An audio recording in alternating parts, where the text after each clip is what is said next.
He was born into nobility, draped in velvet before he could walk, raised not just to lead, but to conquer. Gilles de Rais was a child forged by war, tutored by priests, sharpened by blood, and whispered to by something far darker. By his 20s, he wasn't just a knight, he was a legend, the Golden Lion of Brittany, the noble blade beside Joan of Arc. The church blessed him, the crown elevated him, and behind their praise, something inside him twisted, slowly. Quietly, like maggots breeding in silk, the war ended, but peace never came. Because deep within Gilles, a storm had begun to howl, a hunger, not for land, not for power, but for pain, for ritual, for control. For screams that echoed through stone walls and died in locked cellars. What crawled behind his eyes wasn't madness, it was method. A cold, calculated descent into a theater of horror where he played both God and butcher.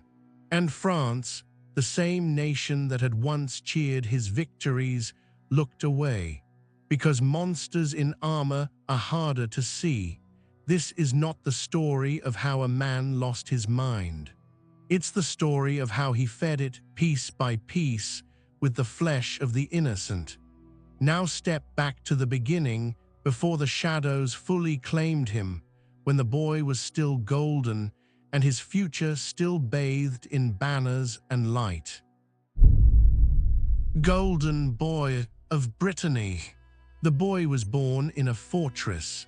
Gilles de Rais came into this world not with cries, but with expectations.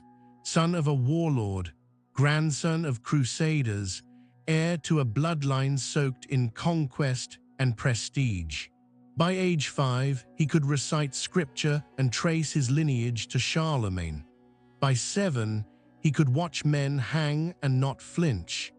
They say his father raised him like a falcon, hooded, hungry, bred for control. And then, without warning, both parents were dead. His mother vanished into grief. His father, legend says, was crushed by a wild boar, but others whispered darker things, that he dabbled in things no knight should, and paid a price. Whatever the truth, the boy was left in the hands of his grandfather, a cold, calculating nobleman who treated Gilles like a pawn on a blood-soaked chessboard. The old man trained him for court, for war, and for the stage. And through it all, Gilles learned one lesson above all: never show weakness. Crying was punished. Disobedience met with isolation. Even affection came with a cost. When his younger brother was born, Gilles reportedly tried to smother the infant with a pillow just to see how long it would take. No one punished him, they laughed. By his teenage years, Gilles had already inherited more wealth than most kingdoms, castles, land, battalions. And yet there was a hollowness behind his eyes, something ice-cold and strange for a boy so young. He studied Latin, alchemy, and military theory by candlelight, but he also grew fascinated with death, not just on the battlefield, but in paintings, stories, tortures. A priest once caught him dissecting a piglet with eerie precision, murmuring that its screams didn't sound that different from a child. The priest was never seen again. Still, the world outside praised him. To the nobility, Gilles was a prodigy. A handsome, eloquent, brilliant heir destined for greatness.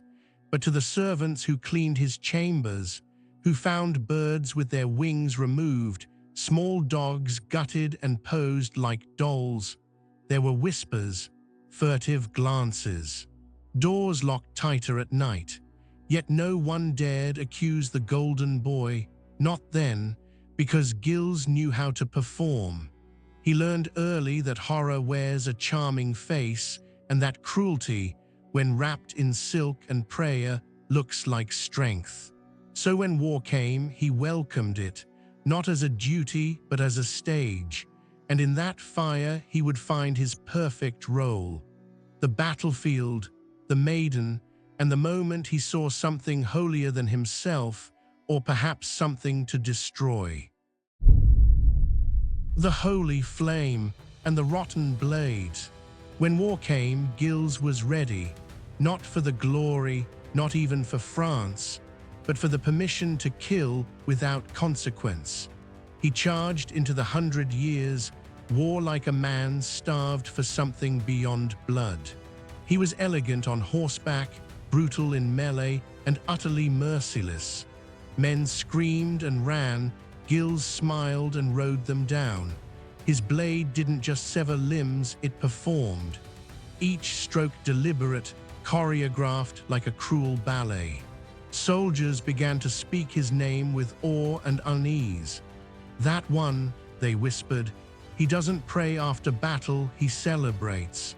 Then she arrived, the girl from Domremy, the peasant claiming she heard God, Joan of Arc. She was everything Gilles was not, pure, radiant, and terrifying in her certainty.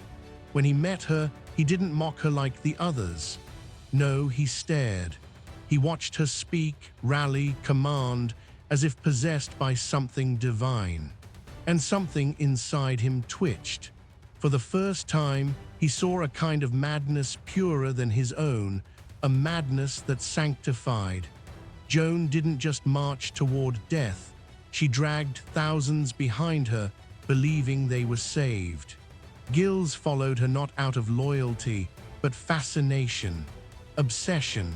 Was she truly chosen, or simply better at lying to herself than he was? In Orleans, he fought by her side. When arrows rained, he shielded her. When cannons shattered walls, he stood laughing in the rubble, daring heaven to strike him. It never did, and he started to wonder if maybe Joan wasn't divine, maybe he was. Maybe God had touched them both, and he'd simply misunderstood the message. The church knighted him, the king honored him. Gilles became Marshal of France before 30, and still, all he could feel was the hunger gnawing inside his chest. Because while Joan's fire burned upward toward salvation, his flame curled inward, feeding on rot, memory, and a growing contempt for weakness. Behind every smile he gave her on campaign, there was a darkness studying her, calculating. What would she look like begging for mercy? Could sainthood scream? And then they caught her, the trial, the chains, the fire. Gilles wasn't there at the pyre, but he felt it like a phantom pain. He never spoke of it, never wept, never prayed. But something inside him died screaming. After that, Gilles never returned to the battlefield. Not because the war was over, but because the war inside him had just begun. A castle grows quiet, curtains draw, gold vanishes. And behind locked doors, the old rituals return, but this time they need blood. The theater of flesh. After Joan burned, Gilles de Rais retreated, not from shame, but from boredom. The battlefield no longer thrilled him. No scream on earth could match the one echoing in his head the day she died. So he left war behind and turned inward toward his estates, his gold, his obsessions. His castle at Tifforges became a tomb of silence wrapped in velvet. Chandeliers glowed with beeswax. Curtains drowned the sun. Every mirror was covered. Every door locked twice. What once was a military stronghold transformed into a stage, a place to perform not for armies, but for himself. He commissioned grotesque plays, theatrical epics written in blood and madness. Entire villages were summoned to watch his performances, morbid pageants with Gilles as the tragic hero, the fallen saint, the tormented god. He played every role, but never bled on stage. That was saved for what happened behind the scenes. His spending spiraled. He melted gold for costumes, bought relics rumored to be cursed, hired sorcerers who claimed they could summon demons that whispered secrets through smoke. He wanted knowledge, not divine, but forbidden. A Florentine alchemist named Prelati entered his circle, a man who spoke of the Black Book, of rituals that required innocence and agony. Gilles listened with the same cold intensity he once gave to battle plans. Something had snapped, or maybe, more terrifyingly, something had finally clicked. He wasn't descending into madness, he was evolving, transforming into something that no longer feared sin because it no longer recognized it. He began to host private gatherings far removed from the public plays. The servants noticed children disappearing from nearby farms. Pages who had once delivered messages never came back. Some claimed they saw boys lured into the castle dressed as angels, only to vanish behind doors that led nowhere. And yet Gilles smiled through it all, kind, refined, polite as ever. He drank wine like a bishop, quoted Latin like a scholar, but his hands always smelled faintly of iron. He told his inner circle he was conducting experiments, trying to contact spirits, unlocking the veil between worlds. But spirits, it seemed, weren't enough. He needed something real, something warm, something that screamed. And one night it happened, the door closed, the screams began. And when it ended, the boy was gone, not a corpse, not a trace, only the ritual remained, but the monster didn't flinch. Gilles just wrote notes in the margin, adjustments, improvements. The play was only just beginning. One missing child becomes 2, then 10, then dozens, but still, no one dares accuse a nobleman, especially not that nobleman. The first to vanish. It started with a boy from the village. Maybe 8, maybe 10, no one wrote it down. His parents said he'd gone to the castle to sing. Gilles had promised silver to anyone with a voice fit for angels. The boy never came home. At first, there were excuses. He ran away, he stole something, maybe wolves, but the mother knew. The way the guards wouldn't meet her eyes, the way the gates stayed shut. She cried outside the castle walls until her throat gave out. Gilles never answered. He was busy preparing another performance. Then it happened again. A page boy vanished. Then the blacksmith's nephew, then a servant's child. Always the same pattern. Promised coin, entry to the castle, silence. But the nobility laughed it off. Foolish peasants, they said, always inventing monsters when they lose control of their children. And Gilles, he smiled wider, held more feasts. Threw coins from the tower just to hear them scramble. Power, he realized, was not just about swords or armies.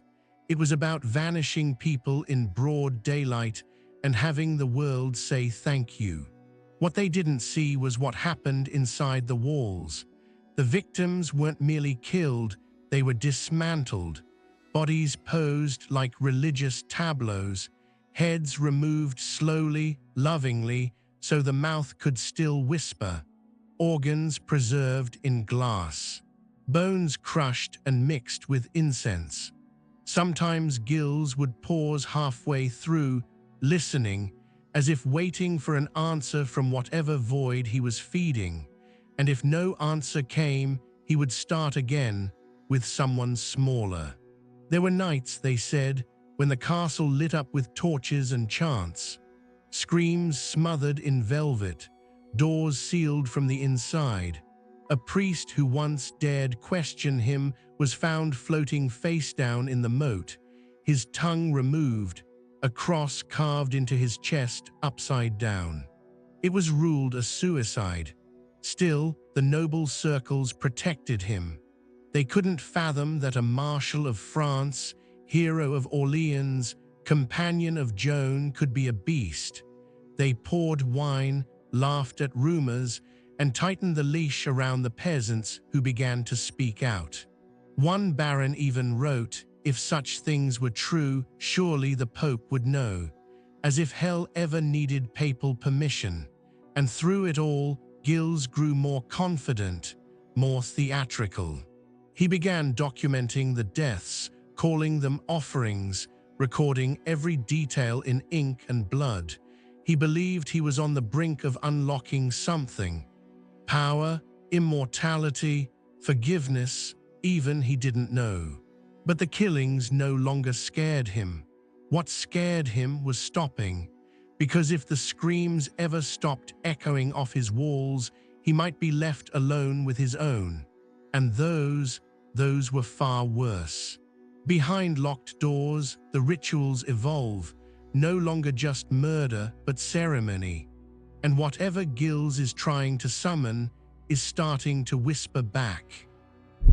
Rituals of the blasphemous flame. At some point, death wasn't enough. Gilles had tasted it, painted with it, sculpted it with his bare hands, but it no longer fed the black hole growing inside him. He wanted more, not just agony, but meaning. He began searching for something beyond flesh, a door, a voice, a presence that would validate the monster he had become. That's when the rituals changed. Prelati, the alchemist, returned with texts written in languages that slithered across the page. Grimoires soaked in candle wax and bone dust. Together, they converted one of the towers into what they called the Chapel of the Crimson Flame. The altar was stone, the offerings were children, and the prayers were carved into skin, not spoken. The ceremonies were not rushed. No, Gilles wanted precision. The child had to be bathed, perfumed, dressed in white. Then stripped, bound, and presented under moonlight. He believed that pain, inflicted under certain stars in certain rhythms, could pierce the veil between worlds. And so they screamed, and bled, and died, over and over, until Gilles would drop to his knees, drenched in red, sobbing not in guilt, but in frustration. "Why won't you answer me?" he once shouted into the void, clutching the mutilated corpse like a priest holds the Eucharist. "I've given you beauty, innocence. Why do you stay silent?" Sometimes, he claimed, the spirits whispered back, that a voice, low, ancient, told him he was close, that he needed just one more, always just one more. And so he continued. Boys as young as 6, girls mistaken for choir angels. Sometimes he made them sing hymns before the blade. It amused him, the contrast between holy melody and guttural terror. He began to decorate the ritual chambers. Velvet drapes dyed in blood, tapestries woven with inverted saints, gold chandeliers made from bone. He even forged a false relic, a severed hand dipped in pitch, said to be from a martyr, but in truth belonged to a shepherd boy he drained slowly over 3 days. No one outside the castle saw any of this, but the walls, they remembered. The bricks, once white, began to darken with a film of smoke and something else, something that bled back out when it rained. Servants refused to enter the upper levels. Some fled in the night, others vanished. And still Gilles pressed deeper. He believed that by offering pure life, he could unearth a darker power, something older than Christ, deeper than Scripture. A God not of mercy, but of mirrors. One that would reflect his sins back to him not as crimes, but as creation. But something else began to change. He stopped writing. He stopped bathing. He wandered the castle at night, naked beneath his cloak, muttering lines from his own plays. He whispered to the severed heads, asking if they understood him better than the living ever did. And though the rituals grew more elaborate, more frantic, they brought no answers, only silence. Until one day, the silence whispered back. The killings continue, but now even his most loyal men begin to waver. Guilt cracks their faces, and Gilles starts to enjoy the fear in their eyes. The rot within the walls. At first they obeyed out of loyalty, then out of fear. But by now, by the 100th child, there were no illusions left. Gilles de Rais wasn't a man touched by devils, he was the devil. His servants, once eager to serve a war hero, now trembled at the sound of his steps. Some drank until they blacked out. Others prayed in corners, clutching rosaries that melted in their palms from sweat, but none left. Because once you've helped drag a child to the altar, you're no longer innocent, you're a witness, a collaborator, a prisoner wrapped in velvet. And Gilles, he knew it. He could smell their guilt like incense. He began to test them. He'd force a man to hold down a screaming boy, whispering, "If your hands shake, I'll replace you." He once made a servant choose between two children. One would die now, the other later. "Pick," he said with a smile. "This is how God must feel."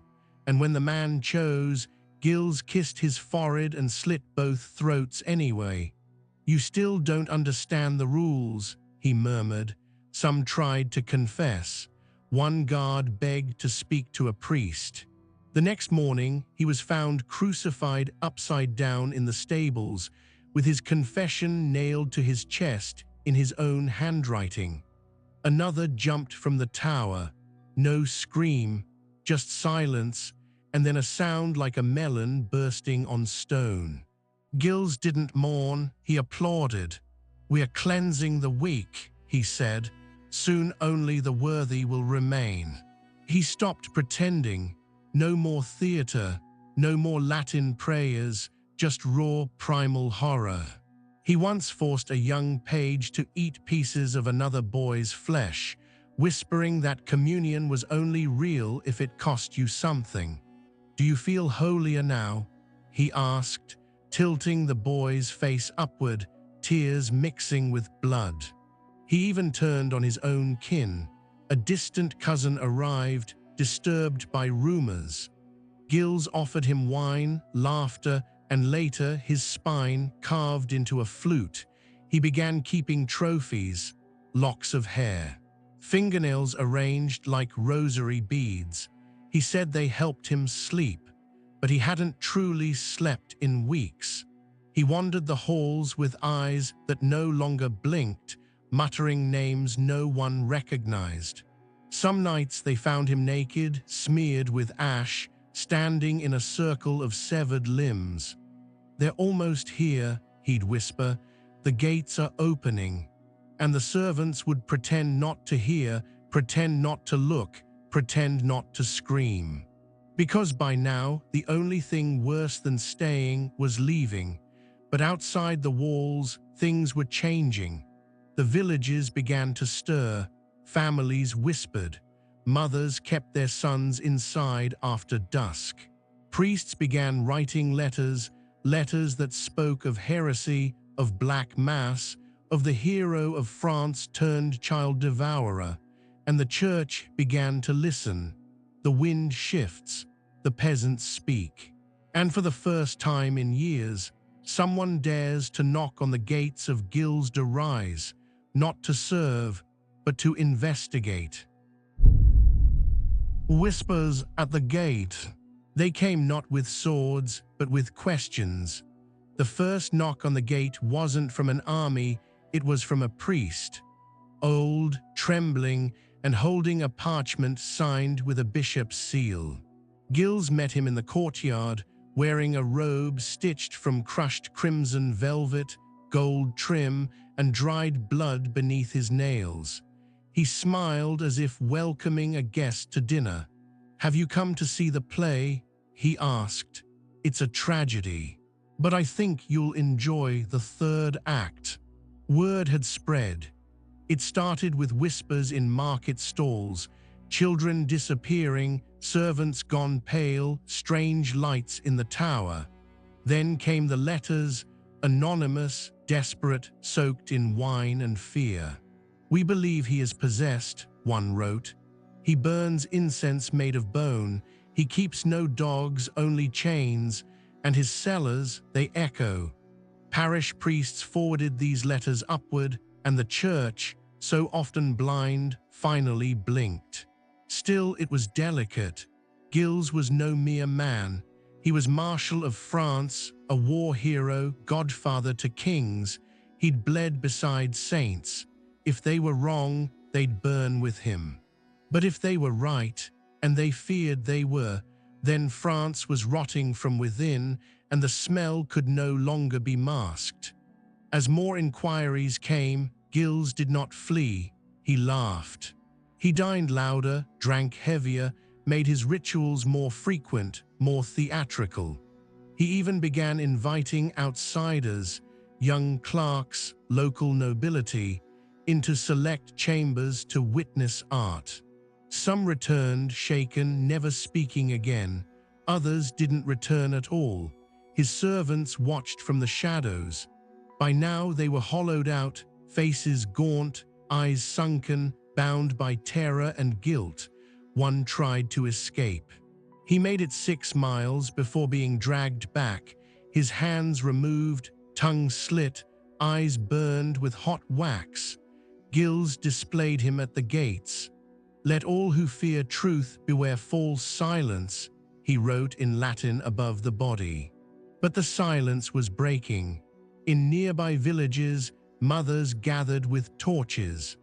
Local priests gave sermons in secret, speaking of Abraham and Moloch, of sacrifice and false gods. Farmers refused to sell to the castle. The roads grew quieter, the air heavier. Even the animals began to avoid the path to Tifforges. Then came the Duke's men, not in armor, not yet, just messengers. Eyes scanning every brick, nostrils twitching at every scent. One caught sight of a smear on the cellar wall and vomited in his cloak. "Paint," Gilles told him. "A rehearsal went poorly." But the messenger knew, they always knew, and Gilles, he watched it all with a strange calm. A predator who'd grown tired of hunting, now waiting for the trap. He began rewriting his old plays, crossing out lines, adding verses about judgment, sacrifice, ascension.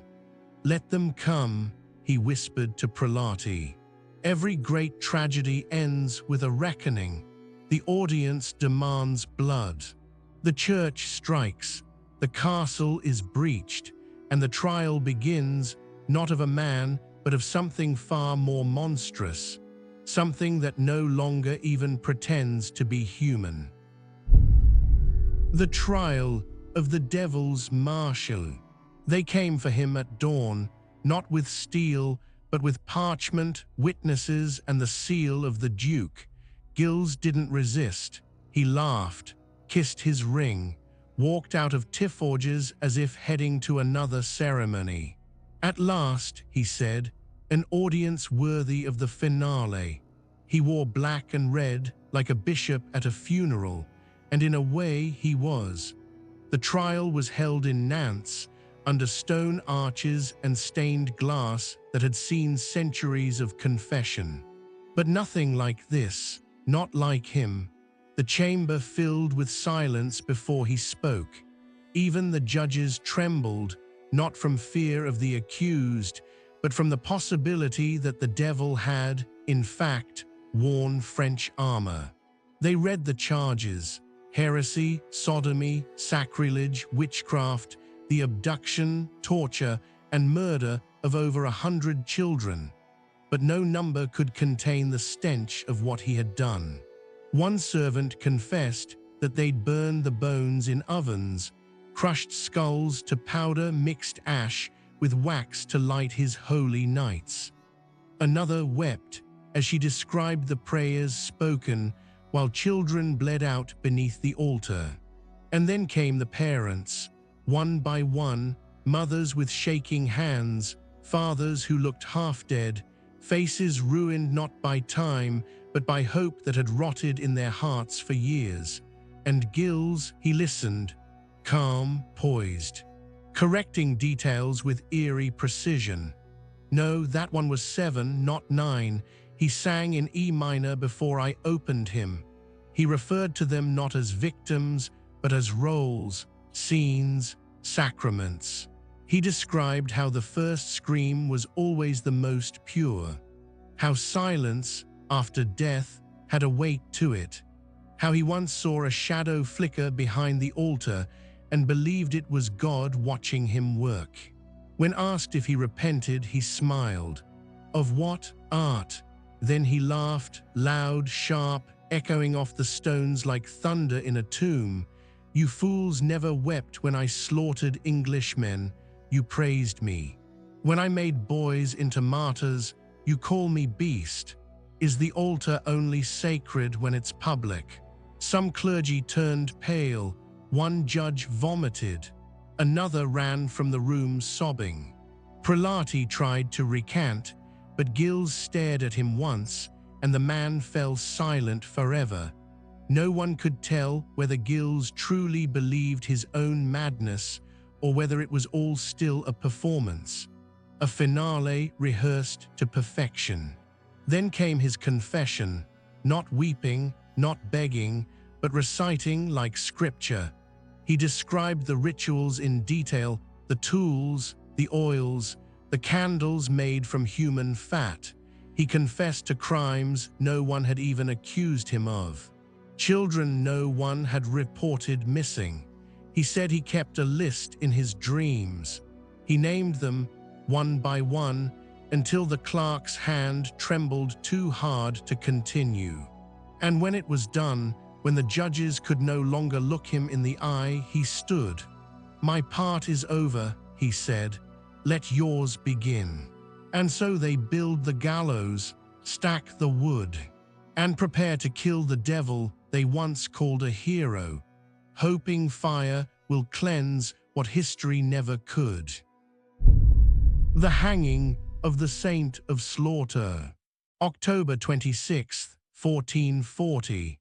The square at Nance groaned with bodies, nobles in fur, peasants in rags, priests with trembling hands, children clinging to mothers who whispered, "Don't look."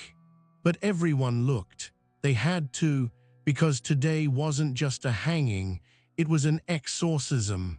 The church called it justice.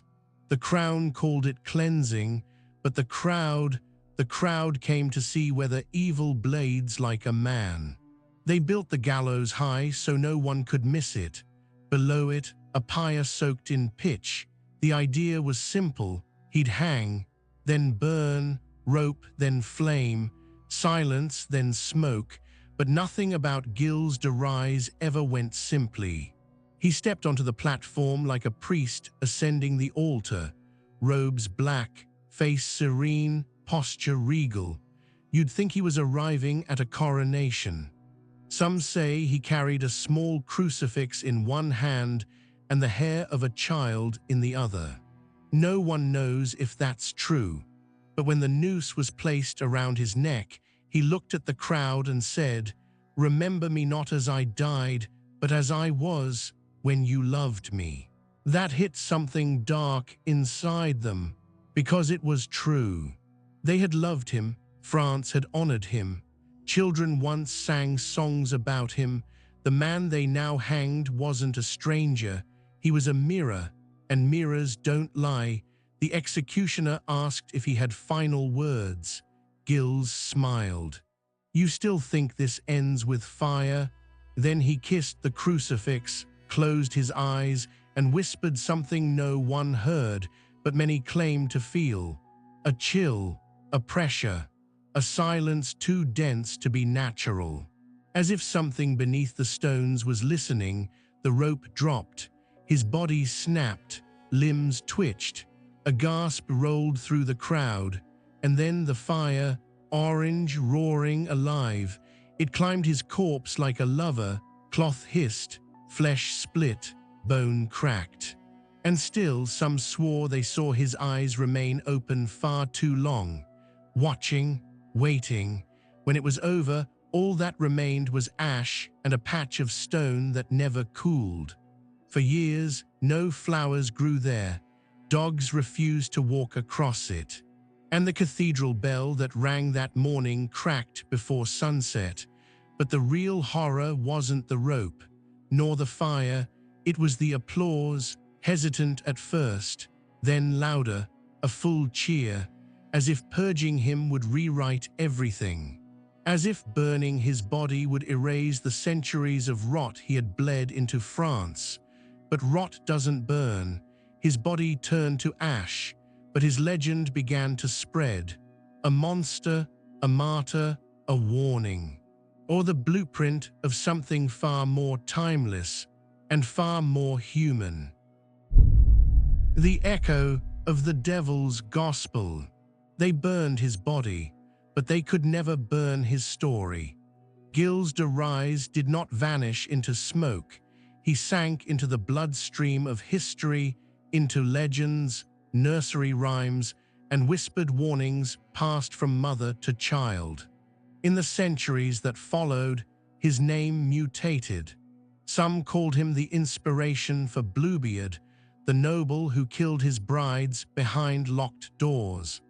Others claimed he was a scapegoat, a political victim framed by jealous clergy and greedy dukes. But those who read the trial records, who truly listened to the screams between the lines, knew better. This was no fable, no fairy tale. Gilles was real, and worse, he was possible. That's the horror France never reckoned with. Because Gilles de Rais wasn't born in the mud. He was forged in cathedrals, in castles, in war. He was knighted by kings, anointed by priests, celebrated by the people. He was what happened when glory rotted, when holiness became a costume, when bloodlust put on perfume and walked through marble halls. He was not the monster beneath civilization. He was the monster civilization itself had raised, fed, armored, and applauded. And yet even now, historians argue, did he really do it? Were the confessions coerced? Was it Satanism or politics? But does it matter? The bones are real. The tears were shed. The silence that followed still lingers in the air like incense over a sealed crypt. Because the most terrifying thing about Gilles de Rais is not that he existed, it's that he was loved, that thousands once cheered his name, that he was called a hero, a savior, a man of God.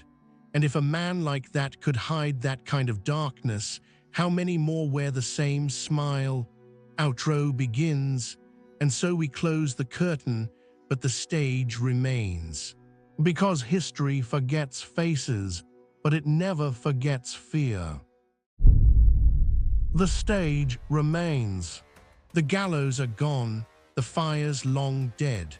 The castles he bled in have turned to ruins, their stones grown cold with time. But Gilles de Rais never really left. Because monsters like him don't haunt the world through their bones, they haunt it through memory, through questions that never find answers, through the unease that creeps in when a hero stands too tall.